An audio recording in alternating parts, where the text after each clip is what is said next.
Hello and welcome, book lovers. You are tuned into the podcast of TRU, aka the Review Universe, your go-to podcast for insightful conversation with remarkable authors. Today we have a very special guest joining with us, Aviwe Melane, the talented author behind the book Mind Game. Ma'am, welcome to the show. Thank you for having me. Yes, ma'am. So, without wasting your too much time, we will dive into the questions directly regarding your recent book, Mind Game.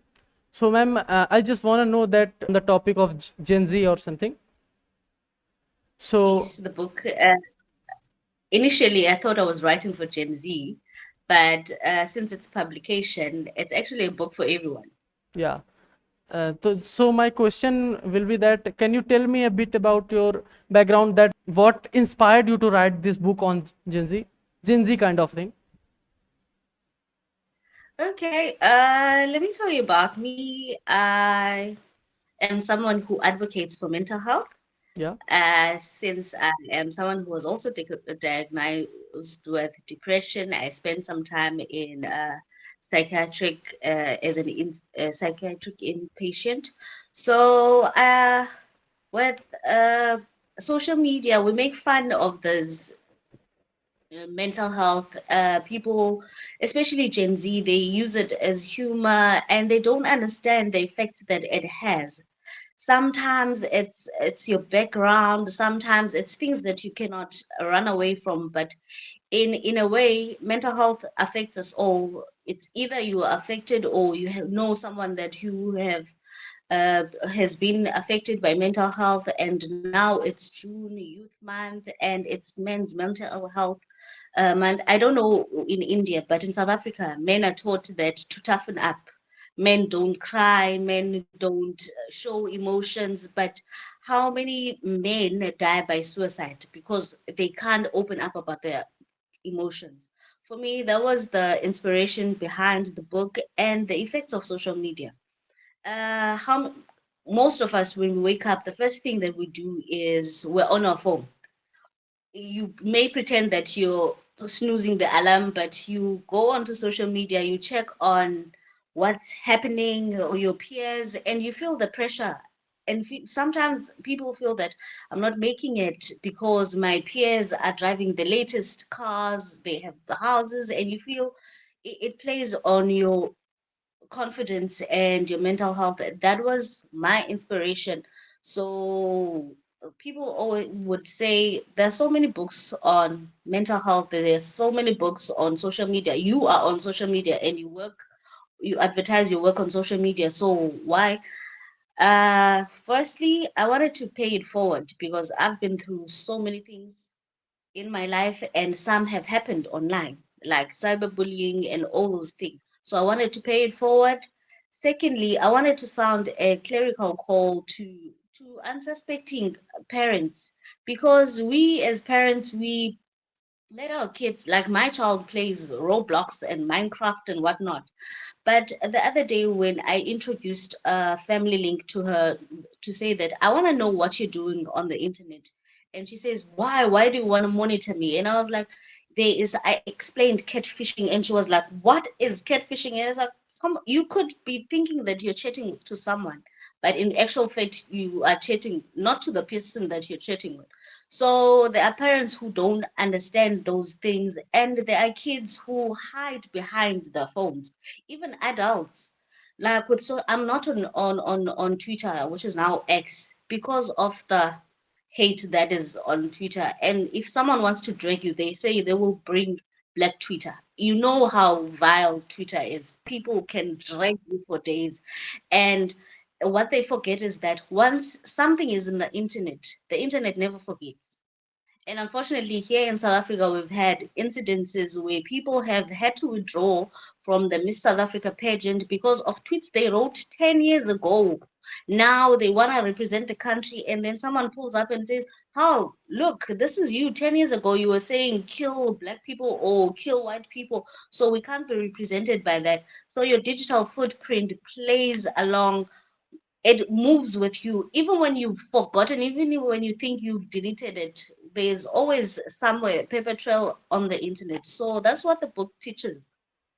Yes, ma'am. As you have said that in India, I think the situations are same regarding men's, that men should have to be tough and all, and they can't show their emotions most likely. So as you have said about cyberbullying, so what are your thoughts about dark jokes, which as people made about as something dark as death and whatnot? That's what the book teaches. If you read my book, I've written it in a way that it's like a conversation with yourself or a conversation with me as a mindset help. Because if you, I'll make an example of a 13-year-old child. Something happened at school. She was bullied physically by other kids, and it ended up pouring on the social. Someone recorded that, and then now it went on social media, and the child decided to kill themselves. You That's see how disturbing. that plays. It's disturbing. So it's not just only cyberbullying. It happens when it starts with words that were said to that person face to face, and then it went on to the internet. And let's be frank, here in South Africa, if I see someone being robbed, people will first take out their phones to record that and put it on the internet before helping that someone. And it happens in most places. So everything is on the socials now. Yes, ma'am. Ma'am, this is just. I think the situation is same everywhere, as I can also see Yes. in my region also, and this is happening everywhere. So, what are your key experiences or observations that led you to focus on mental resilience in the context of social media? For me, it was firstly my personal experience with depression. Secondly, it's that so many things happen on social media, and with my clients, as I said, I'm a mindset coach. I saw that a lot of people before the when we get to the root of the problem, that why don't you believe that you can do this, it boils down to confidence, how other people see you, how the circumstances or what happens around you, and it all boils down to I'm 35 maybe, and I don't think I've made it in life. I just saw someone I went to high school with, they were just on vacation on Dubai, and I can't even focus. It's the peer pressure of social media.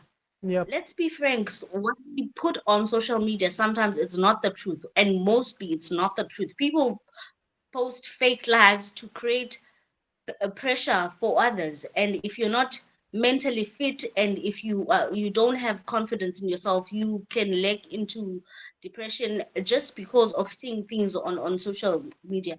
And you know that when you ask yourself, what do you want for your birthday present, or what can I buy you to make you, you're like, I want the latest iPhone.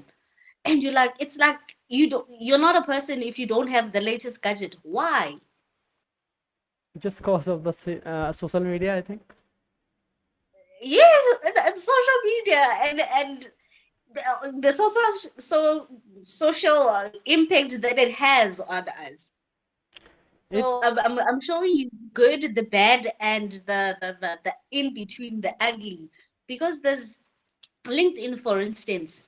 You can get your greatest or your biggest breakthrough through LinkedIn. Someone who's never seen you, a company from America, they would. How many times? Let me ask you. How many times do you Google yourself? never. I don't think so. I don't do A that. lot of people do.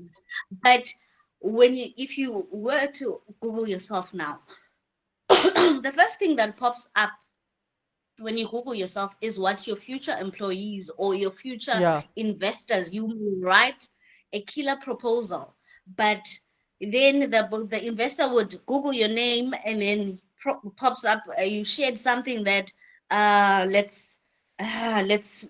or you were in a Twitter war, or you shared something negatively, and they'd be like, got it. yes, you've written a great concept, and I would love to or fund you, but I cannot be associated with this person. This is what pops up when I check you out. So your digital footprint is important. That's what the book also shows. So I showed the good, the bad, and also the in between. This is great information, as just you have told me about the digital footprint. I haven't noticed it yet, and never thought about it that this can also happen. So Yes, because if you put your name, it's some people on social media or on the internet, they'll be like, I am Aviwe sexy lingerie Melane. And when someone Googles Aviwe Melane, sexy lingerie comes in and they'll be like, you say this person is a coach. How can I speak? I will never refer my child or anyone to this coach who's a sexy lingerie. What you portray, your digital footprint yeah, follows you everywhere. And unfortunately, you can't erase it. that's the main point, that we can't erase it. It stays Yeah, there. the internet mitigates. Yeah, So in a moment of saying, let's just fool around with my friends, don't fool around on the internet. yeah, got your point, man. So my next question will be that what unique challenges do you think that Gen Z faces compared to the previous generations when it comes to mental health and social media? Gen Z is the have it worse because they are the generation born into, they don't know anything else besides the internet. Yeah, Speak to any Gen Z right now. If the Wi-Fi is not working at home or they go to a restaurant, they're on their phone. They have to check in. They have to check.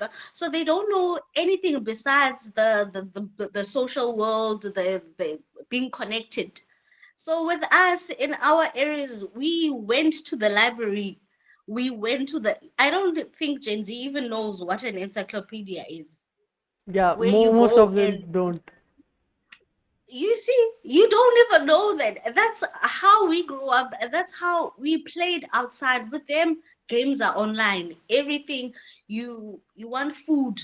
You it's in the click of a button. Food is delivered to your doorstep. So for them, that's what they know. And unfortunately, without proper guidance on how to use this internet, that's one can ruin their future.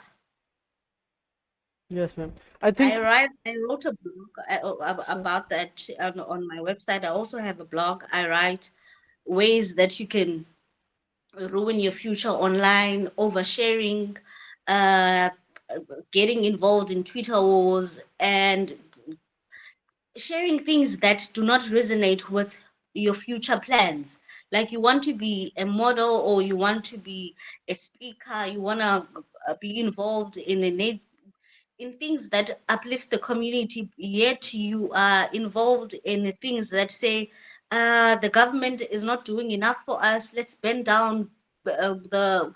Then that does not collaborate with your brand, and it does not speak to the true essence of who you want the world to know you as. And unfortunately for them, everything happens online. Yep. You may think that it happened at school, but someone had their phone, they are recording, or at the mall. How many times when you scroll up your phone, you see in 2 minutes time, at the mall, someone was recorded doing Yeah. this at the news. It travels so fast. I think I can take myself as an example about the phone thing or internet things, that without that I can't even think working and going outside also. S- It's worse if you stay in South Africa. yeah, We suffer from load shedding, so when the power is not on, Gen Z doesn't even know what to do with themselves. My phone is dead. When's the Wi-Fi? The Wi-Fi is not working. next question will be, can you share some of the practical strategies mentioned in the book for healing past wounds regarding social media? Sorry, healing past wounds. Ooh, therapy. Therapy. You need to go and speak to someone. Like I said about men being taught to be these tough people. Men go to therapy. Men cry. Men meditations. You There's so many strategies that I share in the book, but I don't want to share everything. So Got people need to buy the book, even if it's the e-version, and I've got the hard copies and the ebook. They can meditate. They can, like, I when you asked me how I got started, I don't even know how I got started, but I remember that there's a sticky note somewhere, which is a vision board. You write a vision board. You start talking to yourself. You see yourself. How do you see yourself? I think most of us don't even stand in front of the mirror and say, hello, you are beautiful, you are strong, you are brave, you are all those nice things that you would like to make you feel better. Before you, I can tell you, an outsider can tell you, before your mother or your father or anyone else, you need to start talking positively to yourself before you step outside the world. So that whatever storms or whatever happens, if someone says, oh, you got eyes that the other one is bigger than the eye, and you're like, I know, and I love myself. I'm happy with that. yeah. So, so the next question will be that how do you suggest young people find relevance and navigate different stages in life in a digitally changed world without compromising with their mental health? I think you one needs to be confident. Firstly, you need to be confident with where you are and what you stand for. Not be shaken because with all the pressures of BBLs with girls, you like picture perfect, Snapchat ready, Yeah, you need to have brows on fleek. You need to be confident with short hair if you want short hair. You need to be confident if you have long hair. You need to be confident in yourself. And then you need to understand that, okay, God made us differently and we have different capabilities and capacities of handling things, and you need to be able to say, to pull yourself away from situations that do not work for yourself, and you need to surround yourself with positivity. There's so much happening in the world. I mean, we survived COVID. We never thought we would survive. If I know we're gonna tell generations to come that there was a year called 2020. A whole lot of things happened. No McDonald's, no nothing. I don't know. I'm sure Gen Z were the ones that were feeling yeah, it more. There's no food at the click of the button. But remember, look at how we survived. yes. We became chefs. We tried out new ideas. We cooked. We played games. How about we go back to that without the pressures? How many times do you have off-screen days in your house when you're like no internet, no TV, no phone, no nothing? You just shut down and It's you just just impossible. take a walk on the beach. You just read a book. You Those kind of things. Go back to basics. Yes, the internet, everything, we can't run away from the fact that everything is in the internet, but go back, reset, restart, refocus, just take time to yourself. Yes, ma'am. So, how do you define mental resilience and why it is especially important for today's youth? Um, then the stats for people suicide, it's alarming. It's alarming.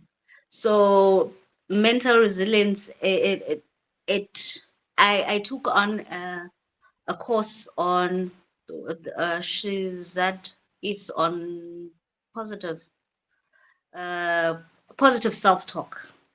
What it entails that we have saboteurs. Saboteurs are the negative words that happens, and when you like, maybe you start gym. For you guys, you like to boost your muscles, and you Yeah, see those people lifting at 25 kgs, and you're like, no, no, no, no, no, I'm not going there. You've told yourself already, you haven't even lifted it.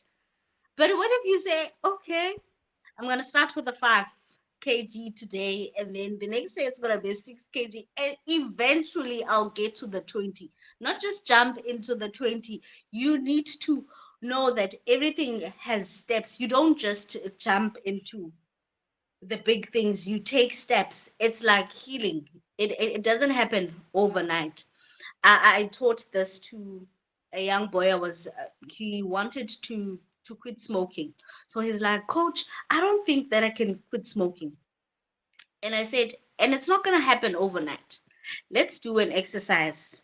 You smoke, and every time you light up that cigarette, you say these words, I hate smoking. And then the next time again you light up, I hate smoking. Do it for 30 consecutive days and come back and tell me what. And he said on the less than 2 weeks, and he's like, you know, I actually don't like smoking. It was just a habit that I picked up. It's everything happens in the mind. A book I read says that the brain is like a sponge. Yeah. What you feed it, it will. So if you feed it negative thoughts, that's what it's gonna walk on. But if you constantly pour in positive words and positive thoughts, then the brain will function positively. Yes, as you said about smoking, I think today's school kids are also getting this addiction. It is just because of the social media that it shows that it is just cool to smoke or something. So, what It's are your cool, like with your hubby, everyone is smoking happily and going to parties, and what you actually don't know that you're harming your lungs. yeah, and these days vape kind of thing is in, I think, getting too famous or yeah, popular or something in the Gen Z. What are your They want thoughts to be about? popular fast. They want to be popular fast. Like what we said earlier, that everything takes stages. You just don't rock up and you wake up and be a millionaire. Like with the girls now, it's the pressure of having the Brazilian butt lift. Everyone wants to be like a Kim Kardashian, and they Yeah, would do anything for that. And it's like God made you in this perfect image. Be happy with what you have. yep, got it. Yeah, So, don't look at Instagram and all these models that are they wake up Instagram ready. No one wakes up with makeup. They get out of bed, they put on their makeup, and they go back in and take snaps, and they're like, I woke up like this. No one wakes up perfect. yes, the great information coming from you. So, my next question regarding your book, did you read someone or get inspired with any authors or something? Uh, I always said that I was going to pen down a book.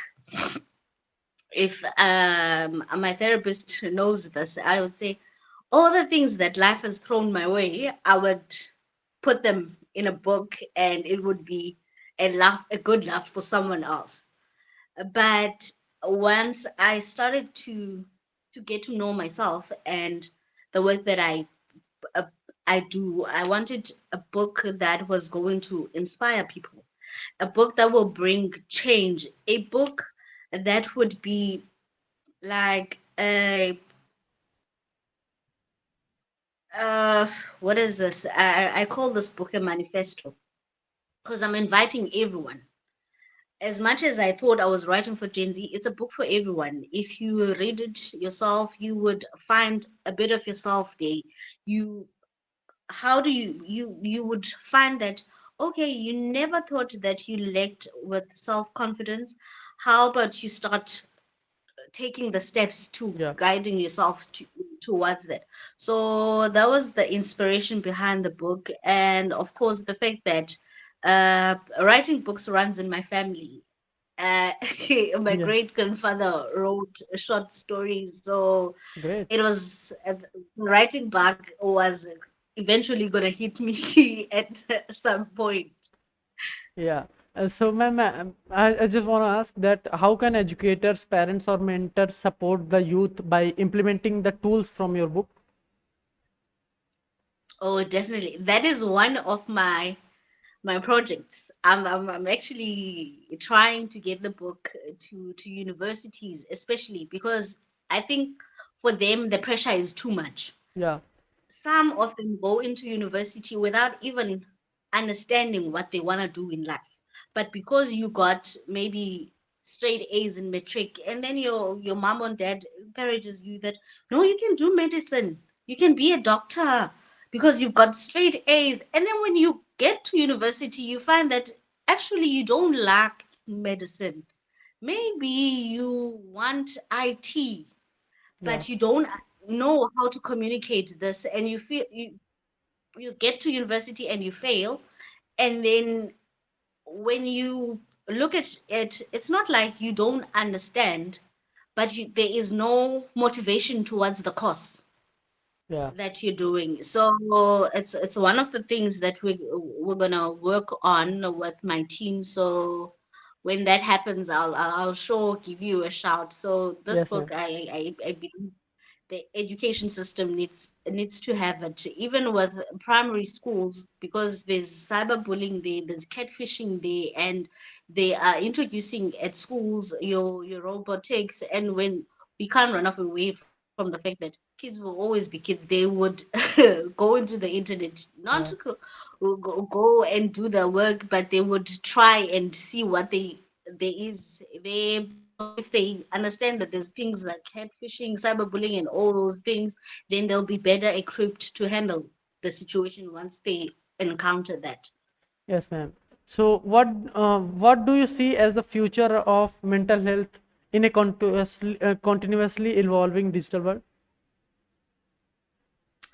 I see us kind of fighting mental health using the same social media that has an effect to make or break a person. Yeah, I believe maybe one day I'll have the courage to also join Twitter once Twitter understands that we don't have to drag people down, and it's actually a good space. Some people use Twitter good because they get their businesses there, but the amount of hate on Twitter or X is more than the positive. yeah. Twitter is kind of a very toxic place. I used to go there, and now I just quit it permanently. Definitely, it's very toxic. You would find yourself, and they would tell you, and you're like, uh, I feel like I'm suicidal. And someone on Twitter would jokingly say, Yeah, Send me your address, and I'll buy the poison for you." And then the next one will jump in, and it's like, "How much poison do you need?" And then it becomes a laughing thing, but actually, someone might actually kill themselves because of that. yes. This is just horrible things coming up in Twitter world. So, It did. yeah. So the next question will be: are there any upcoming projects or follow-up books you are working on it? If you like to tell. Definitely, they are. Yes, they are.